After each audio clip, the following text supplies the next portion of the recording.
Nancy, you've been involved with a long-term study of twins separated at birth and reared apart. Tell us what you found out about personality and twins. Well, the extraordinary thing that we found with personality is that twins raised apart are just as similar as twins raised together. And this is a counterintuitive finding because you'd think that people raised together should be more alike. But what this tells us is that it's not the similar environments that are making twins alike, it's rather their common genes. And I should point out that twins are not exactly the same in personality. We estimate that about 50% of the differences among people are tied to their genetic differences. But nevertheless, the fact that identical twins raised apart are as similar as twins raised together was a very big finding and really made us rethink the way the environment works. So how much of our personalities would you say is genetic, based on the research you've done? We estimate that about 50% of the differences among people are tied to their genetic differences. Now, that's not to say that we can take a single individual and organize their personality into a genetic component or an environmental one, but rather we use identical and fraternal twins to estimate how much of the variation in populations in personality can be tied to the genes. And, you know, twins reared apart have taught us so many other things, too. We see genetic influences on intelligence, on occupational interests, on religiosity. We mentioned that earlier. But I also want to point out that it's not perfect similarity. There is environmental influence in all of these traits. You talked about intelligence, and I know that that's a fairly controversial area, but what are you finding out about intelligence? Is that something we're born with too? Well, we're born with predispositions for special talents, special abilities, and general intelligence.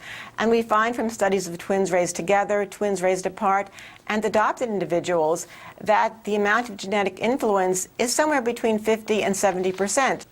Nick, what does this tell us about that whole old nature versus nurture argument? Because that really is what it gets down to, doesn't it?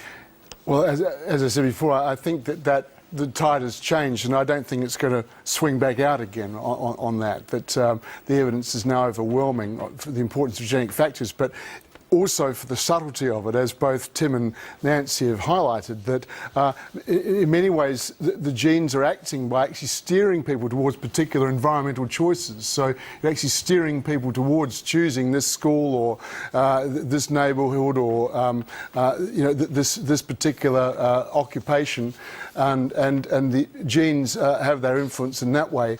So. I'm just interested in getting a bit of a sounding from the twins here on some of this stuff, because we've talked about intelligence, we've talked about health, we've talked about personality. I mean, how many of you feel those things are similar between you? Yes. Certainly I think Ingrid and I are very different in our personalities. In fact, being psychologists, we go home and do psych tests on each other, ourselves sometimes, and we come out very, very differently on psychology tests of personality. In fact, in the Myers-Briggs, I think we've only got one thing that's similar out of 4 categories, and we definitely find that's the case. We've got very similar values and beliefs, but very different personalities. Ali and Zoe? Well, we tend to like the same things. Like we tend to like drawing. Both of us tend to like the same sort of music and that sort of thing. And we have very similar marks, and so a lot of the time, like with that whole cheating thing, people say that we cheated. And once, like when we had the exact same mark on a maths test, it was everybody said we cheated, and it was like the one lesson when we weren't sitting next to each other.